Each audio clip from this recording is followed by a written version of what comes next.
तो गोया मैं इसको यूँ कहूँ कि ये हदीस रफ़दैन मनसूख है, जो अभी हदीस भी मैं पढ़ूंगा इंशाल्लाह कौन सी हदीस है वो जिसमें रफ़दैन के मनसूख का हुक्म आया है। ये जो हदीस है इसके रावी इसके लिखने वाले कौन है? इमाम बुखारी के उस्ताद के उस्ताद के उस्ताद, परदादा उस्ताद। और ये हदीस सही मुस्लिम में भी मौजूद है मनसूख वाली।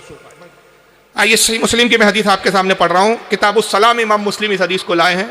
बाबुल अमरी बिस्सुकूनी फिस्सला, नमाज में सुकून इख्तियार करने का बयान, इसका तर्जुमा होता है। हदीस नंबर 854, हदीस नंबर 854। अन जाबिर बिन समूरा रज़ियल्लाहु ताला अन्हु क़ाल, जाबिर बिन समूरा रज़ियल्लाहु ताला से रिवायत है, वो कहते हैं खरजा अलैना रसूलुल्लाह सल्लल्लाहु अलैहि वसल्लम फ़क़ाला, हुज़ूर अपने हुजरे से बाहर तशरीफ़ लाए और कहते हैं कि हम लोग नमाज की हालत में थे, हम सहाबा इकराम नमाज पढ़ रहे थे, तो नमाज में रफ़दैन कर रहे थे। रफ़दैन समझता है ना आपको, रुकू में जाने से पहले हाथ उठाना कानों तक, रुकू से उठने के बाद उठना, हम ये रफ़दैन कर रहे थे। तो आका ने देखा, फरमाया माली अलाकुम रफ़ाई ऐदीकुम, आका ने फरमाया क्या वजह है कि मैं तुम्हें नमाज में हाथ उठाते हुए देखता हूँ, बार बार तुम नमाज में इस तरह हाथ उठाते हो छोड़ते हो। फिर मिसाल क्या दी, कअन्नहा अज़नाबु खैलिन शम्सिन, इस तरह तुम हाथ बार बार उठाते हो जैसे सरकश, सरकश यानी जो थोड़ा सा बिगड़ जाता है पागलपन की तरफ, जिसका ज़हन चला जाता है, सरकश घोड़े अपनी दुमों को हिलाते हैं, जैसे घोड़ा अपनी दुम बार बार पीछे सरकश घोड़ा हिलाता रहता है, उस तरह तुम अपने हाथों को बार बार क्यों हिलाते हो। उसकूनु फिस्सलाह, नमाज में सुकून इख्तियार करो। ये वो हदीस है जिसमें रफ़दैन को मनसूख कर दिया गया। और इस हदीस को इमाम मुस्लिम के अलावा इमाम अबू दाऊद ने भी लिखा अपने सुनाने अबू दाऊद में, किताबुस्सलाह बाब फिस्सलाम, हदीस नंबर 1000। इमाम नसाई भी लाए हैं इसको अपनी सुननुन नसाई के अंदर, हदीस नंबर 1183। इमाम अहमद इब्न हम्बल ने भी इस हदीस को लिखा मुस्नदुल अहमद में, जिल्द नंबर 5 सफ़ा 101, हदीस नंबर 20964। इमाम इब्न अबी शैबा ने भी लिखा अल मुसन्नफ जिल्द 2 सफ़ा 486, हदीस नंबर 8534। इसको इमाम अबी याला ने भी लिखा मुस्नद अबी याला जिल्द 13 सफ़ा 460, हदीस नंबर 7472। इमाम इब्न हिब्बान ने भी अपनी अस्सही इब्न हिब्बान में इसको लिखा जिल्द 5 सफ़ा 195, हदीस नंबर 1868। इमाम तबरानी ने भी इस हदीस को लिखा माजमुल कबीर जिल्द नंबर 2 सफ़ा 202, हदीस नंबर 1825।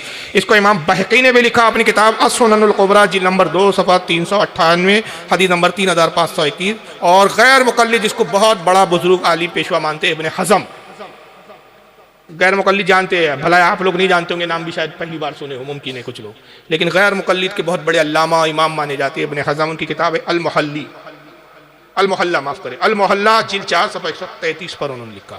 लेकिन अब इस हदीस पर हो सकता है कल आपको कोई बदमाश गैर मुक़ल्लिद मिल जाए और कहे कि जनाब ये सलाम की मनसूख वाली रफ़दैन है, कायदे की मनसूख वाली। ऐसी तो कहेंगे कि भाई वो कायदे में जब बैठते थे सहाबा इकराम तो पहले क्या करते थे, सलाम फेरने से पहले ऐसे हाथ उठाते थे। अल्लाह के नबी ने उसको मना किया। ये रुकू वाली मनसूख की रफ़दैन नहीं है। तो इसके दो जवाब है कि बुखारी में सजदे में जाते वक्त भी रफ़दैन का जिक्र है, उठते वक्त का भी रफ़दैन का जिक्र है बुखारी की हदीस में। अगर ये हदीस रफ़दैन के मनसूख की नहीं है तो सजदे की रफ़दैन तो तुम भी नहीं करते, उसको किस हदीस ने मनसूख किया, वो हदीस तुम हमें सुना दो। बात समझ में आ रही है कि नहीं भाई? ये क्या हुआ कि आपने सजदे की रफ़दैन छोड़ दिया, रुकू की रफ़दैन को रहने दिया, और सजदे में जाते वक्त रफ़दैन करना, सजदे से उठते वक्त रफ़दैन करना, यानी सजदे में जाते वक्त भी रसूलुल्लाह यूँ करते थे, कानों तक हाथ उठाते थे, फिर सजदा करते थे, फिर सजदे से सर उठाते थे, तो फिर यूँ करते थे, फिर खड़े होते थे। ये इमाम बुखारी ने सही बुखारी में लिखा। और अगर रफ़दैन मनसूख नहीं हुई तो जब रुकू की मनसूख नहीं हुई तो सजदे की तुमने जो छोड़ा, तो ये किस हदीस के मनसूख होने की बिना पर सजदे वाली तुमने छोड़ा, उसका तुम पहले जवाब ला दो। ये एक हो गया इल्ज़ामी जवाब। अब तहकीकी जवाब है कि सलाम फेरने के बाद नमाज ख़त्म होती है कि रहती है? बोलिए, ख़त्म हो जाती है, आखिरी स्टेप है। अगर सलाम फेरने के वक्त अगर रफ़दैन की मनसूख की हदीस होती तो ये जुमले ने बता दिया कि इसका ताल्लुक उससे नहीं है बल्कि रुकू की है, क्योंकि आका ने फरमाया उसकूनु फ़िस्सलाह, नमाज में सुकून इख्तियार करो। फ़िस्सलाह, नमाज में अगर वो रहती तो नमाज ही ख़त्म हो गई तो फिर कौन सा सुकून? समझ में आ रही है बात? उसकूनु फ़िस्सलाह दिए लफ्ज़ ने बता दिया कि भाई ये रफ़दैन कौन सी है, रुकू वाली है, ना कि ये सजदे वाली, यानी जो है वो सलाम फेरते वक्त की है। और दूसरी चीज़, दूसरी हदीस की जो किताबों में, ये तो मुस्लिम के अल्फाज है, दूसरी हदीसों की किताबों में बाकायदा वाज़े अल्फाज है कि इसका ताल्लुक रुकू से है। जैसे इमाम नसाई की आप सुनन उठाइए, सुनन नसाई, और इमाम बहकी की सुनन कुबरा, उसमें अल्फाज क्या है, व नहानो रफ़ेउ यदाइना फ़िस्सलाह, जाबिर बिन सुमरा कहते हैं कि हम नमाज के अंदर रफ़दैन करते थे। और इस्तिमरारी जुमला है ये कि बार बार रफ़दैन करते थे, मतलब इसका ताल्लुक पता चला रुकू से।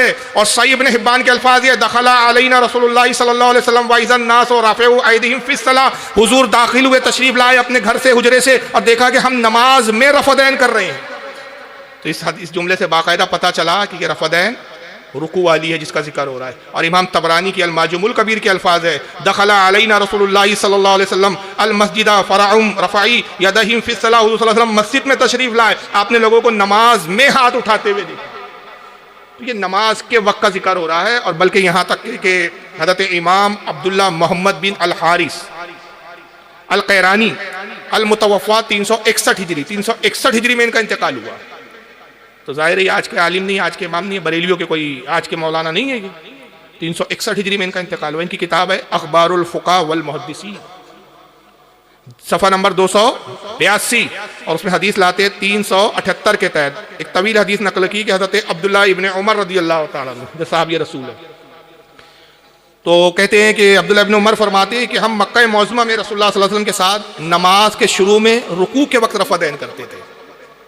उनके अल्फाज जो है मैं तर्जमा पढ़ रहा हूँ, नमाज में रुकू के वक्त, अल्फाज बाकायदा रुकू के वक्त हम रफ़दैन करते थे।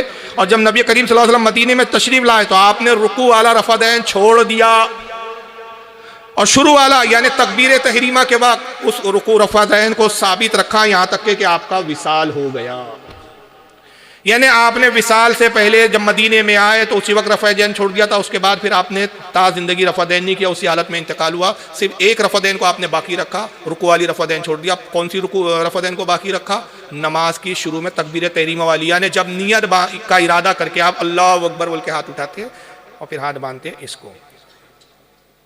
और इमाम इब्न हजर अस्कलानी रहमतुल्लाह अलैह, जिनको गैर मुक़ल्लिदीन भी बहुत मानते हैं, उनकी किताब है अल मतालिबुल आलिया, बाब कायम किया रफ़ुल यदैन, जिल नंबर 4 सफ़ा 178 हदीस नंबर 517 नकल करते अन बिश्र इब्न हरबिन समय इब्न उमर रज़ियल्लाहु ताला अन्हु यक़ूल, हज़रत बिश्र बिन हर्ब रज़ियल्लाहु ताला अन्हु रिवायत करते हैं, कहते हैं कि मैंने हज़रत अब्दुल्लाह इब्न उमर रज़ियल्लाहु ताला अन्हु को फरमाते हुए सुना कि उन्होंने कहा वल्लाहि इन्ना रफ़कुम ऐदिकुम फ़ी सलाह ला बिदअतुन, फरमाते हैं लोगों तुम नमाज में अपने हाथों को उठाते हो, रुकू के बाद, रुकू में जाने से पहले, जाने के बाद नमाज में तुम अपने हाथों को उठाते हो, ला बिदअतुन, ये बिदअत है। अब ये बिदअत क्यों है? क्योंकि आका ने जब छोड़ दिया तो तुम पर भी लाजिम है कि तुम इसको छोड़ दो। फिर आगे कहते हैं वल्लाही मा ज़ादा रसूलुल्लाह सल्लल्लाहु अलैहि वसल्लम अला हाकज़ा, यानी बा इज़बा, कहते हैं कि अल्लाह की कसम रसूलुल्लाह सल्लल्लाहु अलैहि वसल्लम ने इसमें कोई इजाफा नहीं किया, यानी हुजूर ने रुकू वाली रफ़दैन की ही नहीं, ये जो तुमने इजाफा किया गोया तुमने ये बिदअत किया है। यह हज़रत अब्दुल्लाह इब्न उमर की रिवायत है और इसको किसने लिखा है? इमाम इब्न हजर अस्कलानी ने, और उसके अलावा इसको इमाम इब्न अदी ने भी लिखा है इसी रिवायत को अल कामिल के अंदर, जो इमाम इब्न हजर से भी पहले गुजरे, जिल नंबर 2 सफ़ा नंबर 399 हदीस नंबर 2815। इसको इमाम इब्न हिब्बान ने भी लाया, अल मजरूहीन उनकी किताब है, जिल 1 सफ़ा 211। और उसके इनके अलावा अल्लामा ज़हबी ने, हाफिज़ ज़हबी ने भी इसको लिखा, मीज़ानुल एतदाल जिल नंबर 2 सफ़ा 26। इमाम बदरुद्दीन आइनी, इन्होंने बुखारी की शरह लिखी जिसका नाम है, बड़ी मशहूर और मारूफ शरह इनकी, उम्दतुल कारी शरहुल बुखारी, उसकी जिल्द नंबर 5 है, सफ़ा नंबर 399 हदीस नंबर 735। उस हदीस के तहत नकल करते हैं अन्ना अब्दुल्लाह इब्न ज़ुबैर रज़ियल्लाहु अन्हु, हज़रत अब्दुल्लाह इब्न ज़ुबैर रज़ियल्लाहु ताला अन्हु से ये मरवी है, उनसे रिवायत है, रा रजुलन यरफ़उ यदही फ़ी सलाती इंदा रुकी व इंदा रफ़ी रासिही मिन रुकू, कहते हैं कि हज़रत अब्दुल्लाह इब्न ज़ुबैर से रिवायत है कि उन्होंने एक शख्स को देखा कि रुकू में जाते वक्त रफ़दैन करता है, रुकू से उठते वक्त रफ़दैन करता है। अब देखिए यहाँ रुकू का लफ्ज़ बाकायदा आया है, तो ये शुबा ख़त्म हो गया कि वो हदीस जो मनसूख की उसका ताल्लुक रुकू वाली ही रफ़दैन से। उन्होंने एक शख्स को देखा कि रुकू में जाते वक्त रफ़दैन करता है, फिर रुकू से जब सर उठाता है तो रफ़दैन करता है। फ़क़ाल लहू, तो अब्दुल्लाह इब्न ज़ुबैर रज़ियल्लाहु ताला अन्हु साहबी रसूल है ये, और हुज़ूर के फोपीज़ाद जो है भाई थे हज़रत ज़ुबैर, उनके बेटे हैं, हज़रत सैयदना अबू बकर सिद्दीक़ के सगे नवासे, और उम्मुल मोमिनीन आयशा सिद्दीक़ा इनकी सगी खाला है। ये रिश्ते भी है रसूलुल्लाह से, इनके खानदान अहले बैत से, हुजूर के फुफीजाद भाई हज़रत ज़ुबैर के बेटे। तो उन्होंने उस शख्स से कहा जिसको रुकू में जाते और उठते वक्त रफ़दैन करते हुए देखा, फ़क़ाल लहू ला तफ़अल, का ये काम मत कर जो तू कर रहा है, ये रुकू में जाने से पहले और उठते वक्त जो रफ़दैन कर रहा है, ये ना कहा फ़ाइन हाज़ा शैउन फ़अलहु रसूलुल्लाह सल्लल्लाहु अलैहि वसल्लम सुम्मा तरका, कहते हैं कि ये काम इसलिए ना कर कि ये काम रसूलुल्लाह ने पहले किया था फिर आपने इसको छोड़ दिया। सुम्मा तरका, इसको आका ने छोड़ दिया तो पता चला पहले किया था बाद में छोड़ दिया, छोड़ना ही मनसूख की दलील होता है। तो बहरहाल ये चंद मैंने यहाँ पे बातें रफ़दैन के हवाले से लिखी, इसके और भी बहुत सारे दलाइल हैं, इस पर मुस्तकिल हमारी किताबें मौजूद है हमारे अइम्मा की, उसकी तरफ आप रुजू करना चाहिए। और आज इत्तेफाक की बात है, मैं कौन सी मस्जिद की हज़रत आपकी छोटी मस्जिद खरदा छोटी मस्जिद में मगरिब की नमाज के लिए मैं हाजिर हुआ तो हज़रत ने वहाँ लाइब्रेरी भी दिखाई मुझे। तो मुझे अच्छे से याद है कि मैंने एक किताब पे मेरी नज़र पड़ी, सीने पे हाथ बांधने वाली, वो हमारे अहले सुन्नत के आलिम हैं और मेरे ख्याल से रफ़दैन के भी हवाले से किताबें तो होंगी वहाँ इंशाअल्लाह। तो लाइब्रेरी आपके अपने करीब में है, इलाके में, वहाँ सारी किताबें मौजूद हैं, वहाँ जाना चाहिए, आप लोगों ने पढ़ना चाहिए, इल्म हासिल करना चाहिए। याद रखिए सुनने से ज़्यादा जो खुद पढ़कर आदमी सीखता है वो बहुत ज़्यादा देर तक याद भी रहता है वही, और उस पर आदमी को एतमाद भी ज़्यादा होता है। तकरीरें सुनते आप बहुत अच्छी बात है, लेकिन तकरीर के साथ साथ खुद भी मुताल्ला करने का ज़ौक़ व शौक़ आप अपने अंदर पैदा करें, ये भी बहुत ज़रूरी है। किसी को कोई सवाल पूछना हो तो पूछ सकते हैं।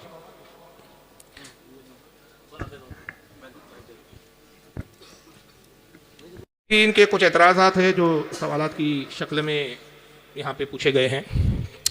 पहला तो एतराज़ ये है कि औरतें सीनों पर हाथ बांधती हैं, सीने पे हाथ बांध के नमाज़ पढ़ती है, किस हदीस में है?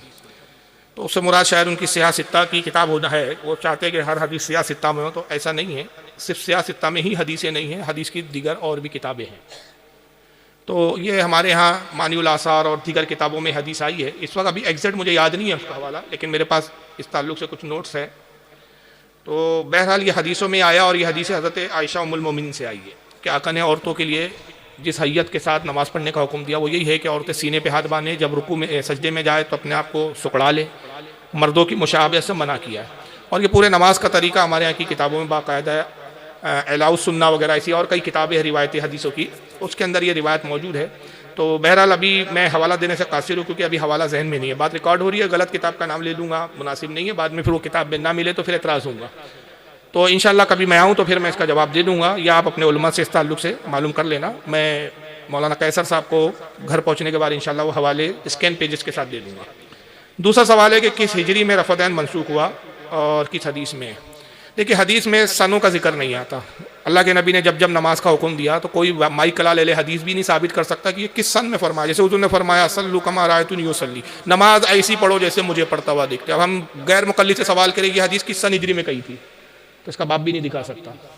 सबसे पहली बात कि सन हिजरी की ईजादी जो है वो रसूल के ज़माने में नहीं हुई थी।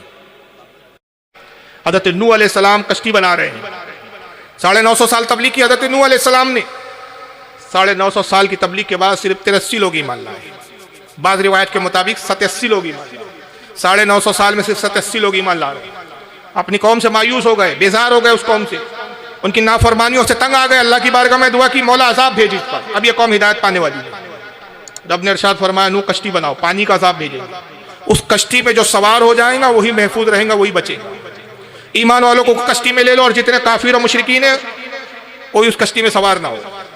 हज़रत नूह अलैहिस्सलाम ने कश्ती बनाई, तारीख़ की दुनिया की सबसे पहली कश्ती थी जो हज़रत नूह अलैहिस्सलाम ने। इससे पहले कोई जानता ही नहीं था कि कश्ती बोलते किसको है। लोगों ने देखा ये लकड़े से एक मकान और एक मकान नुमा बहुत बड़ा घर बना रहे हैं। उन्होंने कहा कि नूह ये घर कैसे बना रहे हो, इसकी शक्ल कैसी है, ना इसकी बुनियादों को तुमने ज़मीन में रखा है, ज़मीन के ऊपर ऊपर ही इस तरह का एक लकड़े का मकान तामीर कर रहे हो, ये कैसा मकान है? आपने फरमाया ये मकान नहीं है, इसे कश्ती कहते हैं और ये पानी पर चलेगी।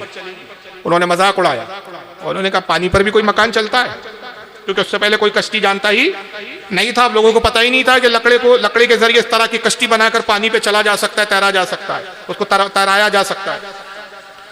नूह अलैहिस्सलाम और उनके जो ईमान वाले उनके जो साथी थे वो कश्ती बनाने में मशगूल हो गए, मगर एक बड़ा अजीब वाक़या गुजरा। हज़रत नूह अलैहिस्सलाम तख्ते लगाते लगाते जब एक दूसरे सिमत में आगे बढ़ते तो जो पहले तख्ते लगाए थे उस पर कुछ दिन गुजर जाते तो उन तख्तों पे दीमक लग जाती, एक कीड़ा लग जाता जो लकड़ी को खाना शुरू कर देता। नतीजा ये होता है कि जब तक उस तरफ के तख्ते हज़रत नूह अलैहिस्सलाम दुरुस्त करते, इस तरफ के तख्ते सड़ जाते थे, गल जाते थे। दीमक और कीड़ा उस लकड़ी को ख़त्म कर देता। फिर आप इस तरफ आते और फिर वो लकड़ों को निकालते जो सड़ गए थे, ख़राब हो गए थे, उन लकड़ों की जगह फिर नए तख्ते लगाते। जब तक इस तरफ मरम्मत का काम करते उस तरफ के तख्तों पे दीमक लग जाती। बड़ी अजीब गरीब परेशानी थी हज़रत नूह अलैहिस्सलाम के लिए। रब की बारगाह में सजदा रेज़ हो गया, मौला ये कैसी मुसीबत है, तेरा हुक्म है कि मैं कश्ती बनाऊं, तेरे हुक्म की तामील में मैं कश्ती तामीर कर रहा हूँ, लेकिन खालिक के कायनात एक तरफ लकड़ी की सड़ते हैं, मैं दूसरी तरफ उसको जब निकाल के दुरुस्त करता हूँ तो दूसरी तरफ की लकड़ियाँ सड़ती है, जब उस तरफ की लकड़ियों को दुरुस्त करता हूँ तो इस तरफ की लकड़ी खराब होती है। ए रब्बे कदीर ये कैसी मुसीबत है। अल्लाह ताला के हुक्म से जिब्रील अलैहिस्सलाम नाजिल होते हैं, हाजिर होते हैं नूह अलैहिस्सलाम की बारगाह में और कहते हैं कि नूह अल्लाह ने हुक्म फरमाया कि अगर आप चाहते हैं कि कश्ती मुकम्मल रहे, सलामत रहे, अपने पाए तकमील तक पहुंचे, तो आपको चंद नाम बताए जाते हैं। हर लकड़ी के तख्ते पर आप ये 5 नाम लिखो। जब आप ये 5 नाम लिखेंगे अल्लाह ताला इसकी बरकत से उन तख्तों को महफूज रखेगा, उसको दीमक और लकड़ी को उसको खाएंगे नहीं, उसको दीमक। आपने कहा जिब्रील वो नाम कौन से? हज़रत जिब्रील ने वो नाम सबसे पहले तहरीर करके दिखाया। पहला नाम था मोहम्मद, दूसरा नाम लिखा अबू बकर, तीसरा नाम लिखा उमर, चौथा नाम लिखा उस्मान, पांचवा नाम लिखा अली। और जब ये 5 नाम लिख दिए, ये पंजतन ये भी हो गए। हम 2 पंजतन वाले हैं, एक सहाबा भी पंजतन है, एक अहले बैत वाले भी पंजतन है। हम इनको भी मानते हैं, इनको भी मानते हैं। जब इनका नाम लिखा तो लकड़ियों के तख्तों को दीमक ने नहीं खाया। अर्ज किया है परवरदिगार ये कैसे नाम है कि जिनकी बरकत का आलम यह है कि लकड़े महफूज हो गए। अल्लाह ने फरमाया ये मोहम्मद वो है जो मेरे सबसे अजीज तरीन पैगम्बर है। ऐनू अगर इसे पैदा करना मकसूद ना होता मैं कायनात की तख्लीक ही ना करता। और इनके पहले खलीफा अबू बकर होंगे, दूसरे खलीफा उमर होंगे, तीसरे खलीफा उस्मान होंगे, चौथे खलीफा हजरत अली होंगे। अंदाजा लगाइए जिनके नामों की बरकत का यह आलम है कि जिस लकड़े पे लिख दिया जाए वो लकड़े दीमक से और कीड़ों से महफूज हो जाए। अगर वो नाम और उनकी मोहब्बत अपने दिलों पर नक्श कर दी जाए तो इंशाअल्लाह कब्र के कीड़े हमारे जिस्मों को नहीं खाए। और यही वजह है, यहां से एक बात और पता चली दलील। लोग कहते हैं सजरा क्यों रखते हो आप कब्र में?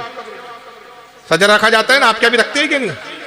हर सजरे में इनके नाम आते हैं, सबके सिलसिला है सजरा, सबका सिलसिला है। तरीकत कहाँ जाके मिलता है?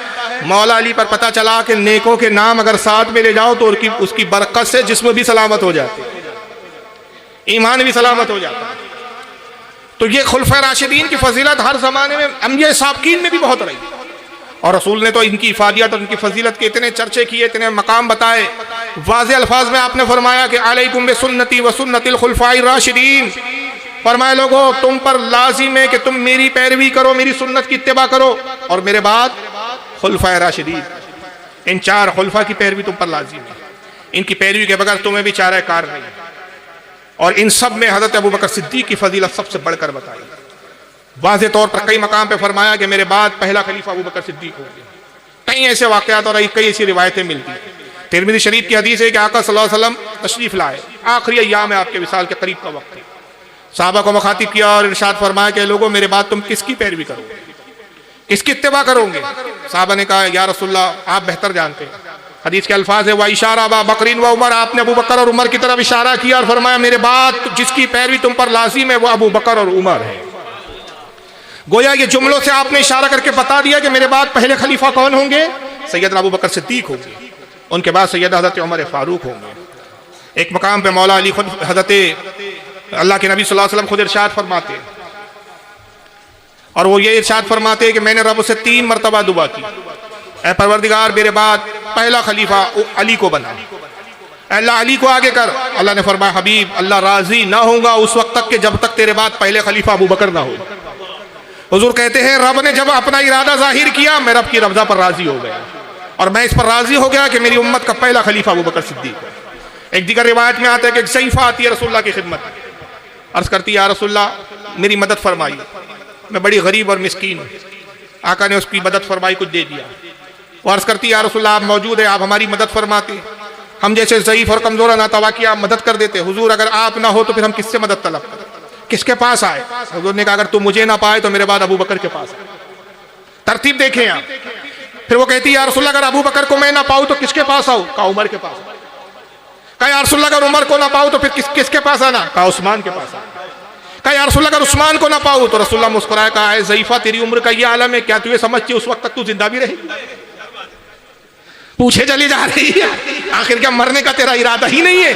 गोया बता दिया कि उस्मान गनी के ज़माने तक तो तू भी हयात रहेंगी, उसके बाद नहीं। मगर जिस तरतीब से आप बता रहे मेरे बाद अबू बकर के पास आना, अबू बकर के बाद हज़रत उमर के पास आना, उमर के बाद उस्मान, तो गोया आप बता रहे हैं कि तरतीब जो खिलाफत की होंगी वो इसी अंदाज में होंगी।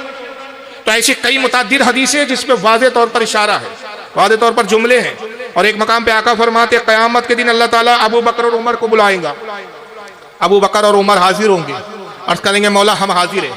रब फरमाएंगा अय मेरे रसूल के सहाबियों, अय मेरे रसूल के असहाब, अय मेरे नबी के बाद खिलाफत के फ़राइज़ अंजाम देने वालों, मैं तुमसे राज़ी हो गया और ऐसा राज़ी हुआ कि जो तुमसे मोहब्बत करता है उसका हाथ पकड़ो और अपने साथ जन्नत में ले जाओ। आका फरमाते उस वक्त अबू बकर और उमर की मर्जी होगी, वो जिसे चाहेंगे अपने साथ जन्नत में दाखिल करेंगे। तो मकाम भी इतना बुलंदो बाला होगा, दर्जा भी इतना बुलंदो बाला होगा। तो ये दो सिले मिले हज़रत अबू बकर सिद्दीक़ और हज़रत उमर को, रसूलुल्लाह की मोहब्बत के एवज़ मिले, नबी से उल्फत के एवज़ मिले। क्या मोहब्बत थी हज़रत सैयदना अबू बकर सिद्दीक़ रज़ियल्लाहु ताला अन्हु की। जब मक्का में आप मुकीम हैं, जुल्म और सितम के पहाड़ तोड़े जा रहे, तकलीफें दी जा रही हैं, मुशरिकीन आपको परेशान करते सताते। रोज़ाना हज़रत सैयदना अबू बकर सिद्दीक़ आते, अर्ज़ करते या रसूल अल्लाह आप क्यों नहीं अल्लाह से अर्ज़ करते कि अल्लाह हमें किसी महफूज मकाम पे जाने की तरफ हुक्म फरमाए, हम मक्का को छोड़ के किसी महफूज इलाके की तरफ चले जाए। हुज़ूर ने फरमाया अबू बकर इंतज़ार करो, अल्लाह का नबी अपने रब के हुक्म के बगैर कोई कदम नहीं उठाता। जब तक मेरे रब का हुक्म ना हो मोहम्मद हिजरत नहीं करेगा। उसके बाद अबू बकर रोज़ आते। फिर एक मौका ही आया कि जिब्रील अलैहिस्सलाम हाजिर होते और अर्ज़ करती या रसूलल्लाह अन क़रीब अल्लाह ताला आपको हिजरत का हुक्म फरमाने वाला। रब फरमाते कि मेरे महबूब से कहो कि वो हिजरत की तैयारियों में लग जाए। अन क़रीब मोहम्मद सल्लल्लाहु अलैहि वसल्लम को अल्लाह परवरदिगार आलम मोहम्मद का रब हिजरत का हुक्म नाजिल करेगा, हुजूर आप हिजरत की तैयारी करें। इरशाद फरमाया गया जिब्रील मेरे साथ कौन होगा, क्या मैं तन्हा हिजरत करूंगा? जिब्रील ने कहा नहीं, अल्लाह फरमाता है कि रसूल के साथ कोई हिजरत नहीं करेगा सिवाय अबू बकर सिद्दीक के। अबू बकर ही है जो मोतमद और भरोसे के लायक है, मोतमद है, जो मोतबर है। या रसूलल्लाह आप अबू बकर को अपने साथ ले जाएं। अल्लाह के नबी सल्लल्लाहु अलैहि वसल्लम ने सैयदना अबू बकर सिद्दीक को बुलाया, अबू बकर अन करीब तुम्हारी ख्वाहिश पूरी होने वाली है, हिजरत का हुक्म होने वाला है। अबू बकर हिजरत की तैयारी में लग जाओ, 2 ऊँटनियाँ खरीद लो अच्छी, उन्हें रोज़ाना अच्छे से चारा वगैरह खिलाओ, तरोताज़ा करो, मोटी तंदुरुस्त करो ताकि वो भागने में तेज़ी दिखाए। कुछ असबाब भी रख लो, खाने पीने का सामान रख लो, कुछ रकम भी साथ में रख लो ताकि वो सफ़र के दौरान हमारे काम आए, खाने की अशिया और रकम हमारे काम आए। जनाब अबू बकर सिद्दीक़ की मोहब्बत का आलम क्या था, तमाम जितनी जायदाद वगैरह थी सब फरोख्त कर, जितना तिजारत का माल था सब बेच के सब रकम में तब्दील कर दिया और सारी रकम लेके हुजूर की खिदमत में हाजिर हो। या रसूलल्लाह ये सारी रकम आपके कदमों पे कुर्बान है। आपने कहा अबू बकर इसको अपने पास रखो। अल्लाह के नबी ये 2 ऊँटनियाँ हैं जो मैंने खरीदी है, फरमाया इसको फराबा करो, तैयार करो। हज़रत अबू बकर खिदमत करते रहे ऊँटनियों की, तरोताज़ा करते रहे, अच्छी ग़िज़ा खिलाते रहे, मशक करवाते रहे उन ऊँटनियों की।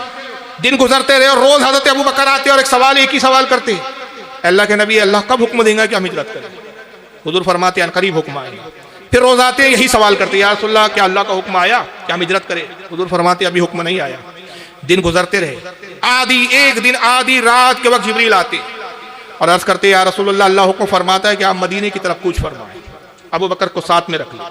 आका सल्लल्लाहु अलैहि वसल्लम आधी रात को अबू बकर सिद्दीक के घर की तरफ जाते, दरवाज़ा खटखटाया, ख्याल और गुमान ये था कि आधी रात है, अबू बकर सो रहे होंगे, आराम कर रहे होंगे, मुमकिन है उठने में ताख़ीर हो। आपने एक मरतबा जैसे ही पहली मरतबा कुंडी हिलाई, जैसी पहली मरतबा दरवाजे पे हट की, एक लम्हा नहीं लगा, एक सेकंड नहीं लगा कि फौरन दरवाज़ा खोल दिया गया। सामने अबू बकर सिद्दीक खड़े थे और बेसाख्ता अर्ज़ करते या रसूलल्लाह क्या अल्लाह का हुक्म आ गया हिजरत का? आका ने कहा अबू बकर हिजरत का हुक्म आ गया, लेकिन बड़े ताज्जुब की बात है आधी रात का वक्त है। अबू बकर मेरा तो गुमान था कि आप आराम कर रहे होंगे, मगर पहली ही मरतबा एक ही बार मैंने कुंडी खटखटाई, आपने फौरन दरवाज़ा खोल दिया। गोया ऐसा महसूस हो रहा था गोया आप दरवाजे से लगकर ही बैठे हुए हैं।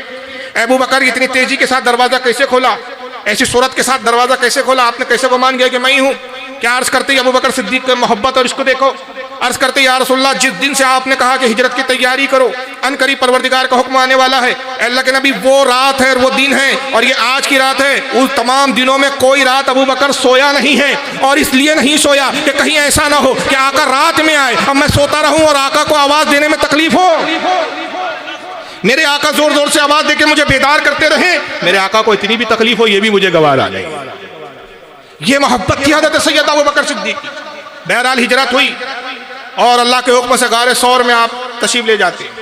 सब जानते कि जब गारे सौर की तरफ जाने लगे, आज भी पथरीला इलाका है, हुज्जाज जाते हैं, देखते हैं वो जगह, आज भी रास्ते नहीं है वहाँ पर, आज भी ऐसे रास्ते नहीं कि जहाँ गाड़ी जा सके, पैदल ही जाना पड़ता है। नोकीले पत्थरों का पहाड़ है, नोकीले पत्थर है। आका सल्लल्लाहु अलैहि वसल्लम उस पहाड़ी को अबूर फरमा रहे, साथ में अबू बकर सिद्दीक है। नबी करीम सल्लल्लाहु अलैहि वसल्लम की नाले पाक, आपकी जूती मुबारक शक हो जाती है। शक समझता है ना, इन्हें फट गई एक तरह से। सरकार ने अपनी जूती को वहीं पे उतार दिया, नाले को वही उतार दिया। अब बरहे ना पैर आप उस पहाड़ की चोटी पर चढ़ रहे हैं, पत्थर चुभते हैं, और जब पत्थर तेजी के साथ चुभ जाते हैं आका के पाए अकदक से खून मुबारक जारी हो जाता है।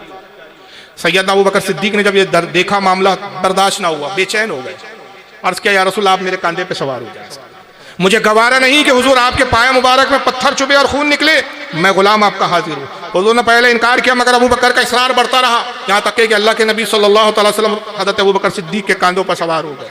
जनाब सिद्दीक अकबर उस आलम में कि खुद भी बरहना पैर है, खुद भी पत्थर चुभ रहे हैं, मगर रसूलुल्लाह सल्लल्लाहु अलैहि वसल्लम को उस पहाड़ी की तरफ से वो जो है कंधे पर अपने दोष पर सवार किए हुए चले जा रहे हैं। अब आप सोचेंगे भाई ठीक है, इससे क्या बताना चाहते हो?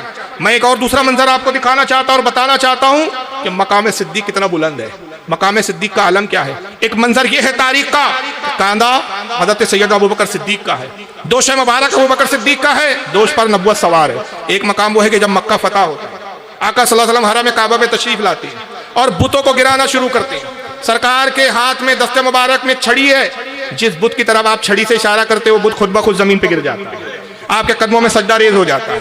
हर बुत को आका छड़ी से गिराते जा रहे हैं। एक बड़ा बुत था हुबल, जिसका नाम था, काबे की छत पर था सबसे बड़ा हुबल। अब आका की छड़ी वहां तक नहीं पहुंच पाई थी क्योंकि हुबल ऊपर बैठा हुआ था, काबे की छत पर था। सरकार ने कहा कि अली कहाँ है?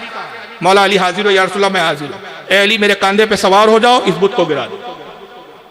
सुना होगा ये वाकया, ए अली मेरे कंधे पे सवार हो जाओ, इस बुत को गिरा दो। मौला अली बड़े अदब से अर्ज करते या रसूल अल्लाह मेरी क्या जुरत व मजाल कि मैं आपके दोषे मुबारक पर सवार हूँ। सरकार आप मेरे कंधे पे सवार हो जाइए और अपने दस्ते मुबारक से बुत को गिरा दीजिए, मेरा कांधा हाजिर है।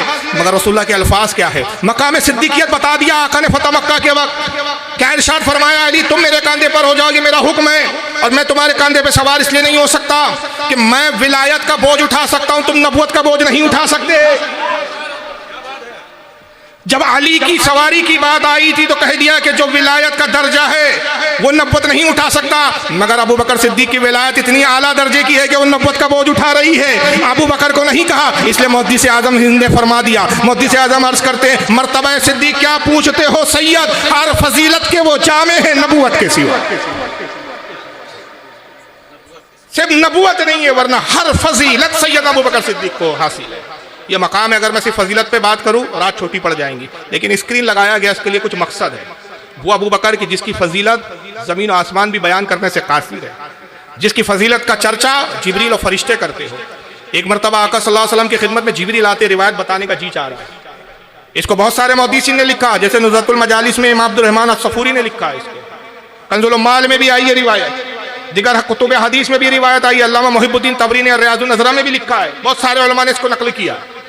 जिब्रील आते हैं और उसका या रसूलल्लाह मैं रब के हुक्म से आया हूँ, मेरे परवरदिगार ने मुझे हुक्म दिया कि मेरे महबूब के पास जाओ और खुलफाए राशिदीन की फजीलत सुना।